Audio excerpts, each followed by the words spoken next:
Hello there, Jar of Marble dwellers. It's Linda from Jar of Marbles. This is a podcast where I talk about everything and anything and everything in between, I guess, and I never feel I've fully made my point. Well, that just means that there's more space for other subjects, and which is always a good thing, one would think. But what I've decided to do is a series of secret interviews with people I know who don't know that they're being interviewed. What do you think? What do you think of that for a notion? The interview that I'm going to be doing today is a friend I've known for over 50 years, and it'd be hilarious to get their version of certain events. I will slowly collect my victims over time, but for now, I have Christene here from Adelaide, who is going to be telling you her version of the legend of the dead lady's shoes. All aboard! So, very important to get the background on the legend of the dead lady shoes. How it all came about is my friend Christene, who I've known since I was 9 years old, came up for a holiday, and when she arrived at the door, she had on these really terrible shoes, to which I said, "Oh, they're really terrible shoes," and to which she said, "Oh, shut up." And I go, "God, where did you find those?" "Sure, I didn't find them." She said, "My sister gave them to me." I went, "Where did she find them?" And she said, "They're hush puppies." I went, "What does that mean?" I mean, I know that it's a brand, but it was like, there's all these reasons why these shoes are okay when they're clearly really terrible. Anyway, the background story is Christene's sister has been a nurse for many, many years and has only recently retired. And I think she was at some stage looking after a lady as she was going through the end part of her life. And my understanding is they had become really good friends. And when she passed away, there were these shoes, the dead lady's shoes. And Christene's sister thought, "Oh, these are nice shoes. They'll fit my sister Christene. They've got the same size." To which Christene was very pleased because they were very comfortable. And I thought, yeah, they're so comfortable. Anyway, so she arrives at these shoes, and we're in the lounge room. She's lying down on the couch just relaxing, and we have that kind of friendship where we are very comfortable with each other, being very relaxed and comfortable. And I grab these shoes off the ground and I place them on top of my coffee table, which is this lovely golden coloured wooden table. And the reason why I tell you that is because I took a photograph of these shoes because the wood was a very nice background for these shoes because I had plans for this photograph.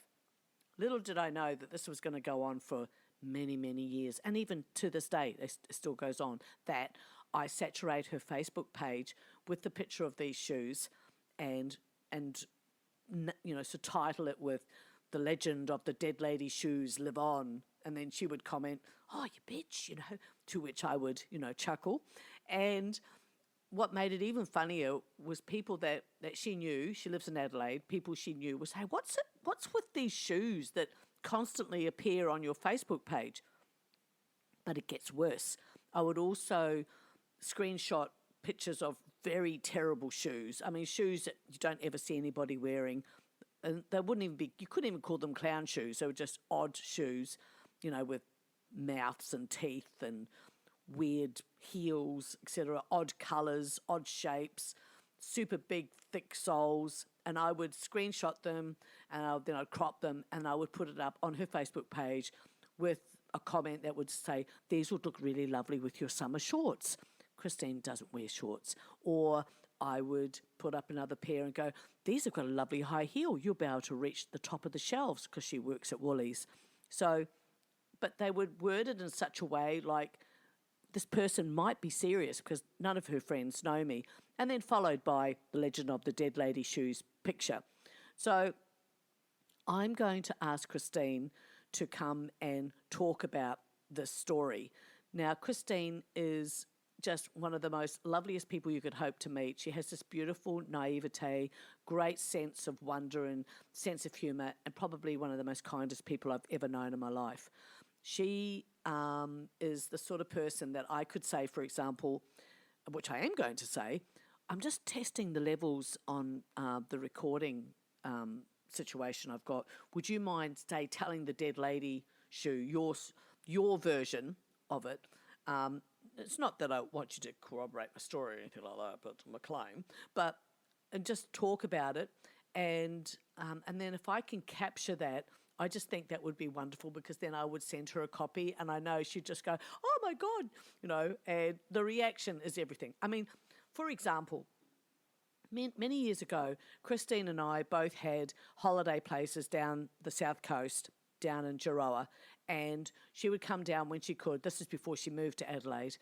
And she would come down for the odd weekend, and we would go swimming, or we'd go across the road, go through this sort of sandy forest walk that then opened up to the beach. And one day we were walking across the beach, through this path, and I said, "Oh, did you hear about that circus truck?" And she went, "No." And I said, "Yeah, apparently it broke down and all these circus animals escaped." She went, "Oh, hell." I went, "Yeah, but they never found the lion." And there was a silence just like that. She went, "Really?" And I went, "Yeah, they're still looking for the lion." And then we were just standing there looking around us. I mean, I guess she was mirroring me, because I'm looking at the bush behind her and around me. She's doing the same thing. Then suddenly I just start running. She starts running. So we're running. And then eventually we get onto the beach. And it's like, "There's no lion." She went, "Oh, God, I believed you." I said, "I just can't believe after all these decades that you fall for these stories, as if I'd be walking through some quiet little forest walk with an escaped lion possibly viewing us, for lunch." And the other bit I added to it was I told her that it likes strawberry blondes, because Chris is a strawberry blonde. So I've always told her the wildest stories, and sometimes she has been in those stories, and it's only been years later that we've talked about it. There was one thing I did years ago. The truth didn't come out many years later. She was just mortified. But Christene, in true fashion, saw the humour. It was absolutely hilarious. I have to tell you that story another time.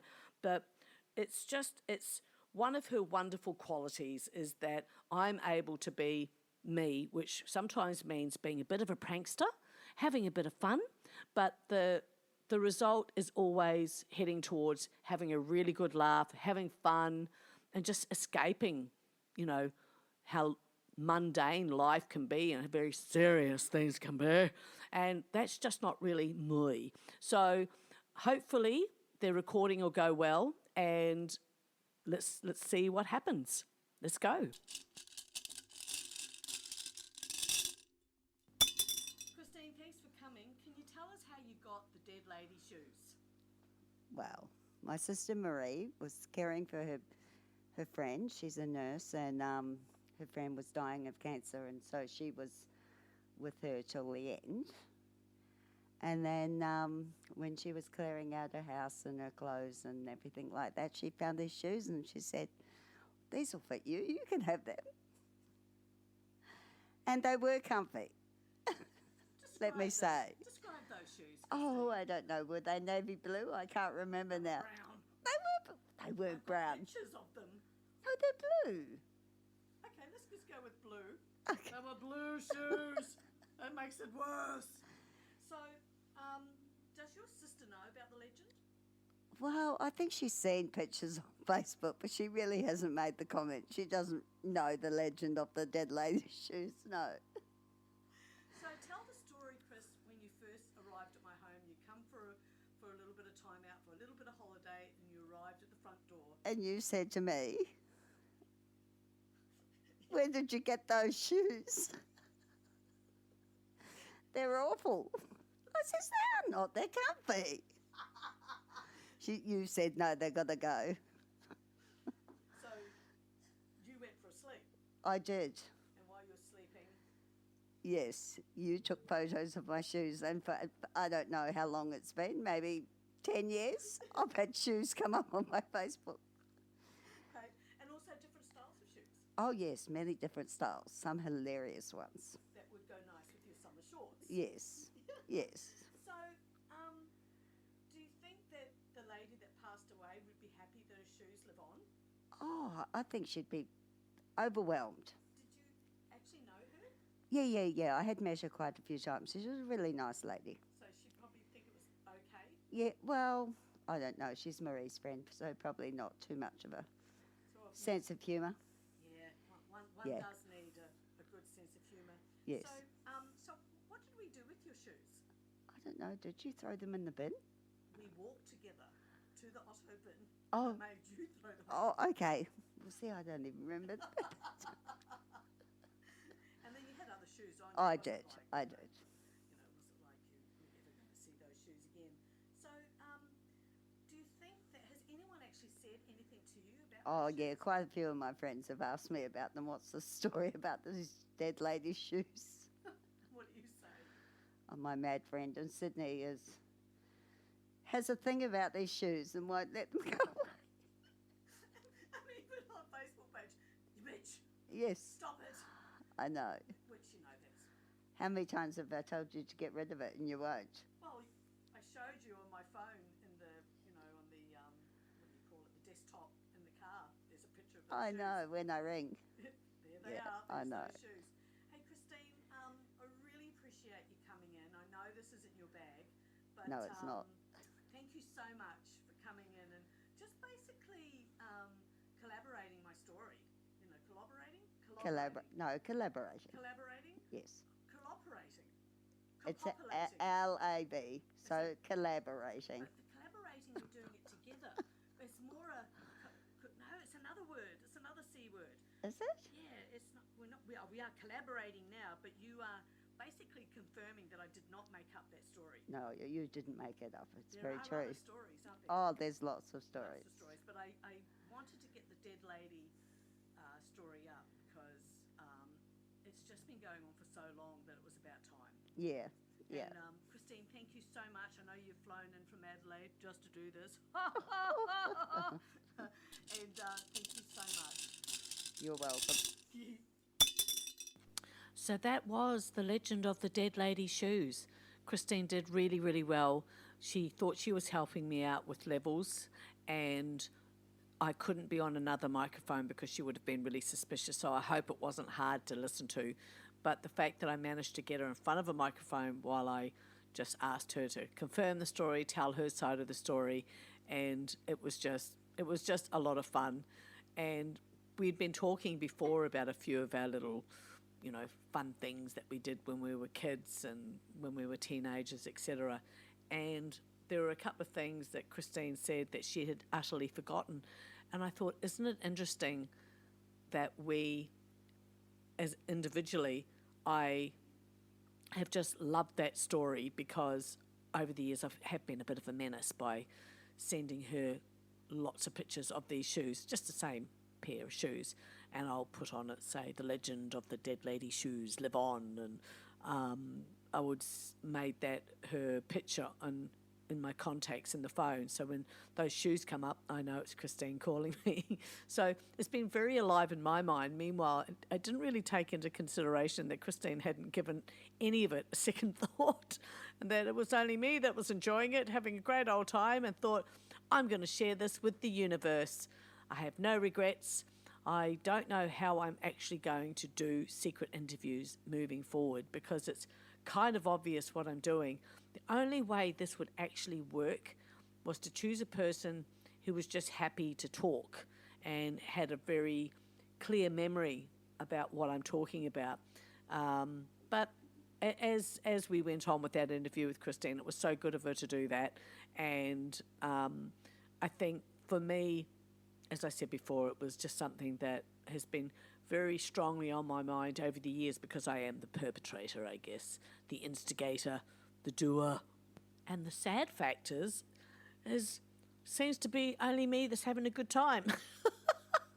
I'm sure Christene gets the occasional giggle, but for me, this is a part of my personality. I do things like this. Well, not exactly like this, but there are things that I do, and then I forget about them. And if I've known people at the time that maybe I worked with or were a part of my life at that stage and we see each other again, and it opens up that well of memories, and it's, hilarious. Actually, while Christene was up, I noticed that she was limping, and I said, "Oh, have you hurt yourself?" She said, "No, it's these damn boots. They don't really fit me, and they're really hurting my toe." I said, "Well, let's go and buy you a new pair," even though she had other shoes. So we thought, yeah, let's splash out and go and get some new shoes.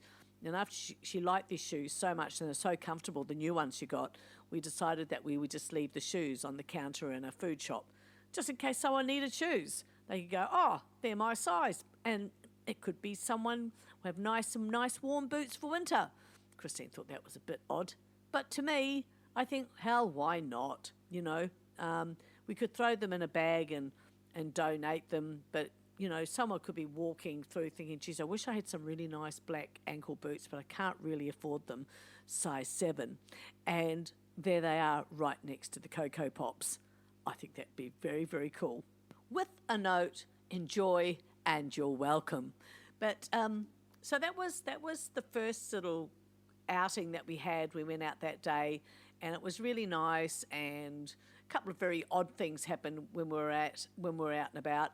But the most important thing is that new shoes were bought, shoes were donated, and then we went on and had a really lovely lunch and did a little bit more shopping and went back home to my place, and we just chillaxed for a while because the next day we were going to go over and see my beautiful little grandson, who is a very zen little boy.